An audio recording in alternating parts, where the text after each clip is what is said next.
O que acontece quando a gente consegue liberar a força mais poderosa do universo? Uma energia que fica ali escondida bem no coração da matéria. Pois é exatamente isso que vamos entender hoje. Como é que funciona uma bomba nuclear? Olha, a chave para entender todo esse poder está numa ideia que a famosa equação de Einstein revelou. A questão não é usar muito material, mas sim ter a capacidade de converter uma quantidade mínima de massa em uma quantidade de energia, assim, colossal. Esse é o segredo, o princípio por trás de tudo. E quando eu digo colossal, a diferença é absurda. Pensa nos explosivos comuns, tipo dinamite. Eles funcionam quebrando as ligações químicas entre as moléculas. É como se soltasse a energia de uma mola, sabe? Agora, as bombas nucleares, elas quebram o próprio núcleo do átomo. A energia que sai dali é milhões de vezes mais concentrada, é outra escala completamente diferente. Então tá, mas como a gente chega nessa energia tão poderosa? Para entender o processo, a nossa jornada começa bem lá dentro, no mundo subatômico. É tudo sobre o que acontece dentro do átomo. O ponto central de tudo é a chamada reação nuclear. E olha, isso não tem nada a ver com queimar alguma coisa, não é uma reação química. É um processo físico que vai lá e reorganiza o núcleo de um átomo instável. Um átomo que já está meio desequilibrado por natureza. Quando esse núcleo se reorganiza, ele libera aquela energia imensa que o mantinha unido. E faz isso de uma forma quase instantânea e muito violenta.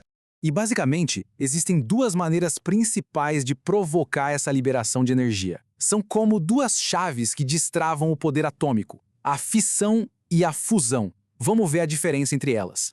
O processo de fissão é como um efeito dominó em escala atômica. Imagina assim, primeiro um único nêutron funciona como o gatilho, ele vai e pá! Atinge um núcleo pesado e instável, como o de urânio 235. Esse impacto faz o núcleo se partir em pedaços menores. Nessa quebra, ele libera uma quantidade absurda de calor e, o mais importante, solta outros nêutrons. E é aí que a coisa fica séria. Esses novos nêutrons saem voando e atingem outros núcleos que também se partem, criando uma reação em cadeia que se sustenta sozinha e explode.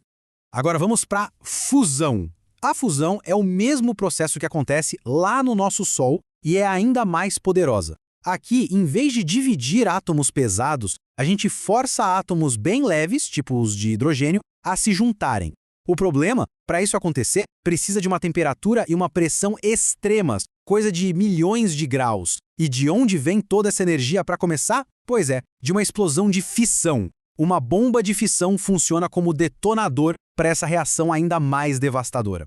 Então, seja por fissão ou fusão, essa reação em cadeia acontece numa fração de segundo. É muito rápido. Vamos ver agora quais são as consequências no nosso mundo, no mundo macro, dessa liberação de energia quase instantânea. A detonação é, na verdade, uma cascata de eventos destrutivos. Primeiro se forma uma bola de fogo mais quente que a superfície do Sol. O ar em volta, superaquecido, se expande com uma violência absurda, criando uma onda de choque que viaja mais rápido que o som e pulveriza tudo. Quase ao mesmo tempo, uma dose letal de radiação é liberada. Também tem o pulso eletromagnético, que pode simplesmente apagar aparelhos eletrônicos a quilômetros de distância.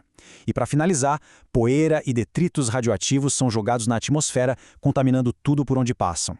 Mas o que isso tudo significa na prática, para as pessoas, para o meio ambiente? O impacto de uma arma dessas é duplo. Ele é imediato, mas também é terrivelmente duradouro.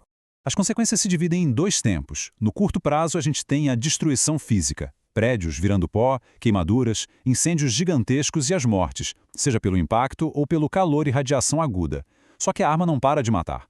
A longo prazo, começam a aparecer os casos de câncer, os danos genéticos que são passados para as próximas gerações e a contaminação no ambiente que pode tornar cidades inteiras inabitáveis por muito, muito tempo. Bom, diante de um poder de destruição tão absoluto, é claro que a comunidade global precisou criar formas de tentar gerenciar isso. É uma tentativa de manter esse gênio destrutivo dentro da garrafa, digamos assim. E os dois pilares desse controle são, primeiro, o Tratado de Não Proliferação, que é um grande acordo global para impedir que mais países desenvolvam essas armas, e o segundo é a Agência Internacional de Energia Atômica. A AIEA funciona como uma espécie de fiscal global, sabe? O trabalho dela é monitorar os materiais e a tecnologia nuclear para garantir que tudo está sendo usado para fins pacíficos, como energia, e não sendo desviado para construir armas. Isso tudo nos deixa com uma reflexão final. A mesma ciência que nos deu esse poder de destruição que mal conseguimos imaginar é a mesma que oferece a promessa de energia limpa e abundante com as usinas nucleares. Então a pergunta que fica, depois de entendermos todo esse processo é: a energia do átomo é, no fim das contas, a nossa maior ameaça ou a nossa maior promessa?